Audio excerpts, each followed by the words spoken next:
And at this time, I'll introduce P.J. Fleck, who will make an opening statement on behalf of his team.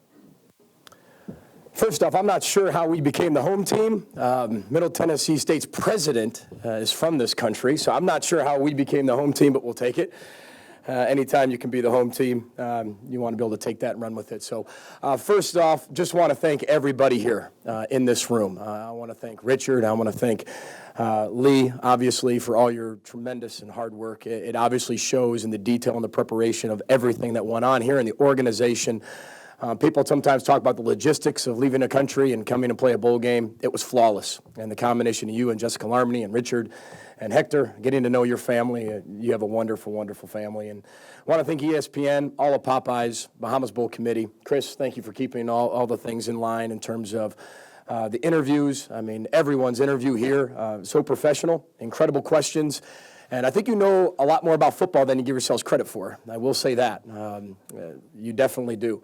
And you asked some really tough questions, which is the sign of a great journalist. So, but we're just so honored to be here. I want to thank our players. I want to thank our players' families. I want to thank our administration. I think we have the best administration in college football.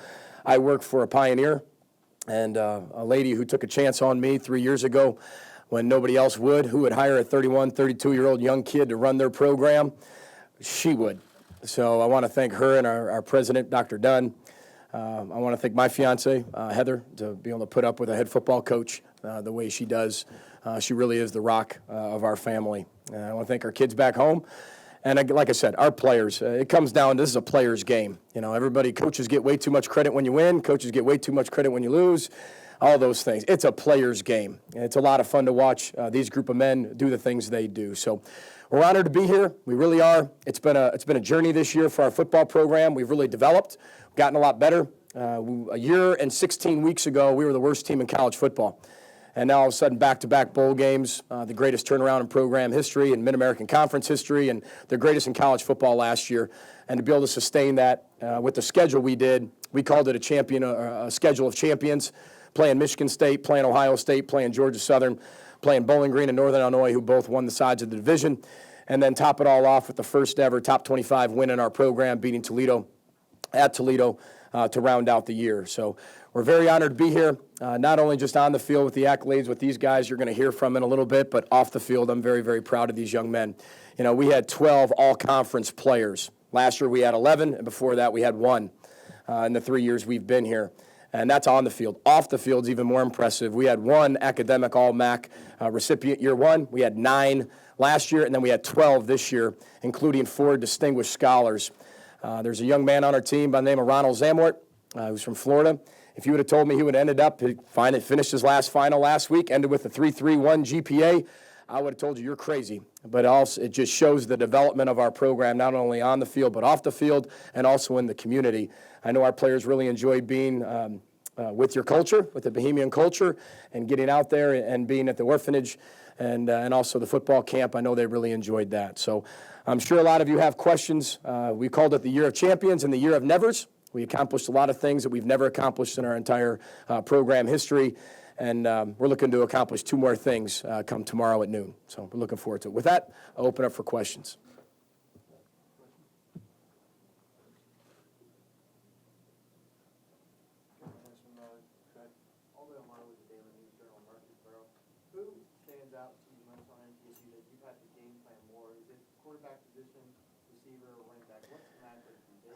Well, I think whether it's professional football in the National Football League or whether it's college football, high school football, it starts with the guy with the ball, and that's the quarterback. It always does. And you look at Stockstill and what he's been able to do as a redshirt freshman is extremely impressive.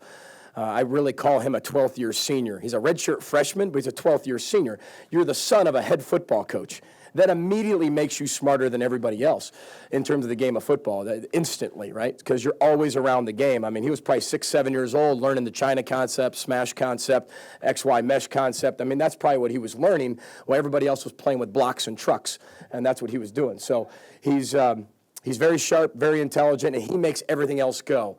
87, obviously, the All-American they have. 80, the other receiver, the backs, the line, their defense. I can go on, but it all starts with the quarterback. And you can tell what type of leader he is and the confidence and charisma he has when he plays, and everybody else follows suit. So they're very dynamic. Back-to-back bowls, 30 extra practices. How does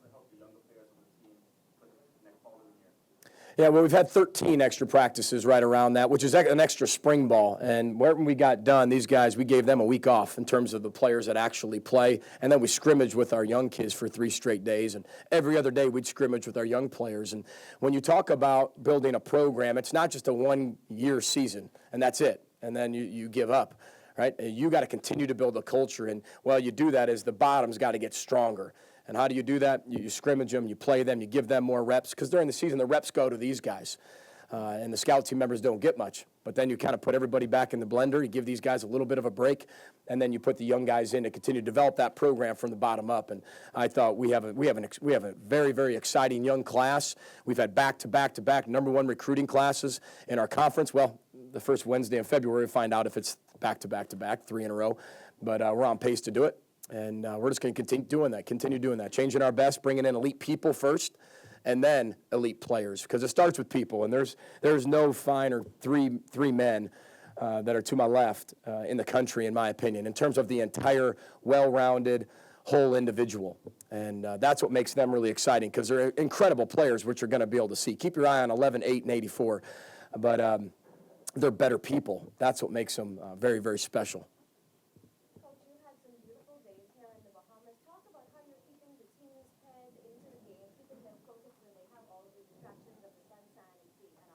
Yeah, I think it's a better question probably for them, because as a head coach, you see things completely different, I guess, as a parent, right? But what we've done is we said we were going to build a bridge. And, what we were going to be able to do that. We knew the bridge coming over here. We wanted to have some type of resemblance to your culture and connect it with ours. But to be able to separate the work and the fun. One thing I'll say about these players, they're very, very mature for as young as they are. We only have 9 seniors. Every one of these guys are coming back. We're a very, very young football team. But to be able to handle the work and the fun, and I'll tell you a quick story, if you don't mind. I told them, no casino to start coming into this whole thing. You don't know what you're going to get, right? I've never been here, right? So I said, oh, gosh, casino, 18, 19-year-olds. Oh, my goodness. As a head coach, you don't know paranoia until you sign the dotted line, you become a head coach. As a parent, you don't know worry until you have kids. Well, you don't know paranoia until you become a head coach. So I told them no casino and no alcohol. And that was obvious for our football team.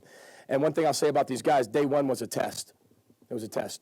And I watched them, and Heather and I are walking through the casino just to kind of make sure nothing's happening. There's a group of them literally standing up, toes on the line of the casino, looking at with their maps out like this, going, okay, how do we get around this thing? But they're looking at it like it's Disney World, and they're going, man, look at all those lights. We got to get in there.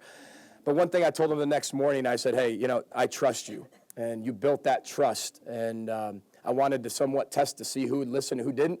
Every single one of them followed the rules. So the next day they were awarded being able to head into the casino. And some of them learned a very valuable lesson in the casino, which we're all about education here, right? Experiences, life experiences. But to answer your question, connecting the work and the fun, keeping it separate.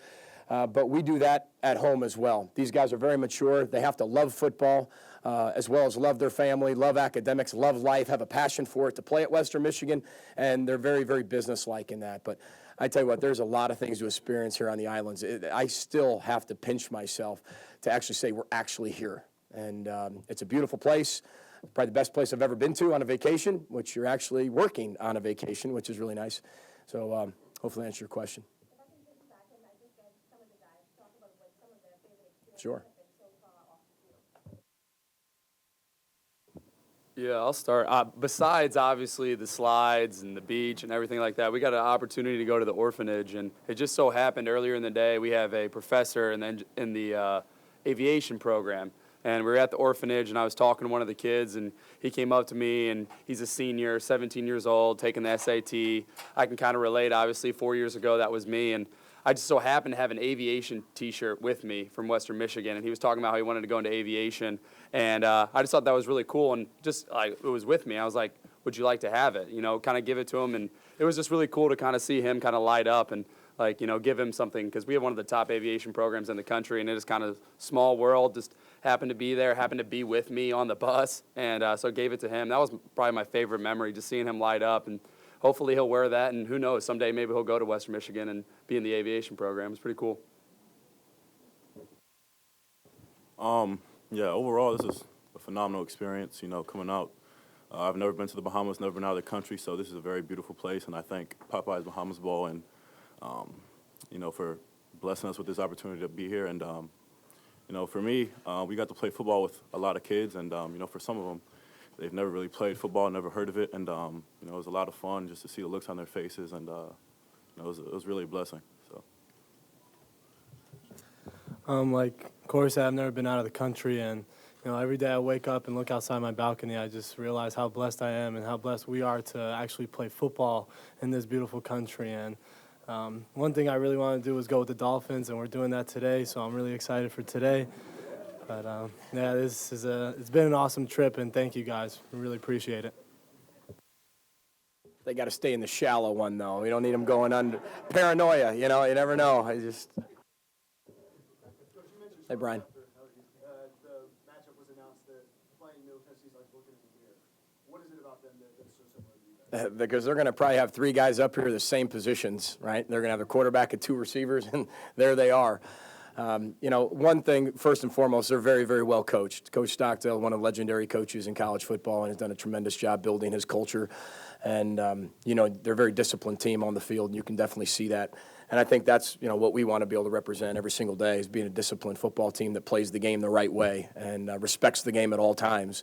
Because I think there is a right way to play it, and I think there's a wrong way to play it. I really believe that. I'm old school that way. Might be one of the younger coaches, but I truly believe that. And then when you look at them, they're identical to us. The quarterback, the two receivers, their offensive line, the running backs, and then their defense is kind of a no-name type defense. We're a no-name defense. I mean, there's not any defensive players up here because we just play really well collectively. And we're a very selfless team. So you see both sides. And then special teams, you see people put a lot of work into that. The coaches put a lot of work into that. And you can see that reflect. Just the luxury of having two great receivers.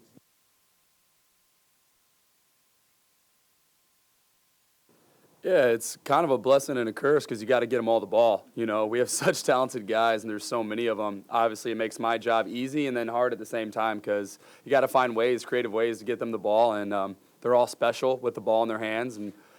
But Coach kind of talked about it. We have a very selfless team, and guys don't get selfish. They'll go out there and they'll play just as hard blocking. Corey Davis will block just as hard as he does running around when he knows he's getting the ball. It doesn't matter. And that's just the kind of team we have, and that's what makes us special on offense because we have so many weapons and everybody's really selfless.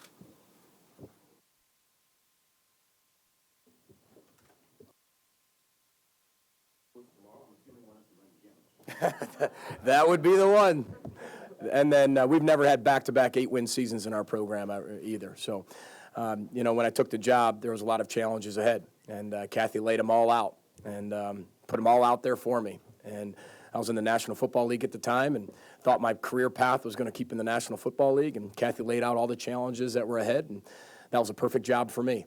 And she's allowed me to do it the right way. And a lot of people don't allow that, to be honest with you. They just want to win, win, win, win now.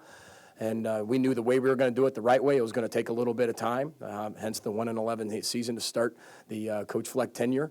But then she stuck with it, and she understood the whole plan and the concepts. That's why I call her a pioneer. So, yes, we want to be able to win the football game just like Middle Tennessee State, but we've never had a bowl win ever in the program history, and then we've never had back-to-back 8-win seasons. So it would really be a feather in these young men's cap to be able to accomplish that, not only for them, but past Broncos, future Broncos, and obviously current Broncos, and our entire Kalamazoo community who is going to be tuning in.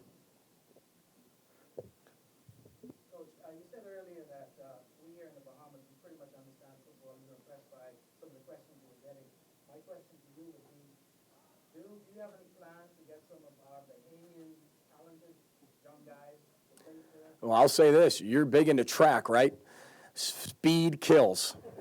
So, yes, we would be very interested in looking into you. We might have a whole team of them. We might bring your whole country to Western Michigan. Yeah, well, if you can run, you can play football. So we'll definitely look at that for sure. We want to thank Coach and the student athletes. Momentarily, we'll have the photo opportunity with both head coaches, but we want to thank Western Michigan and wish them good luck in tomorrow's game. You got it. Row the boat, everybody.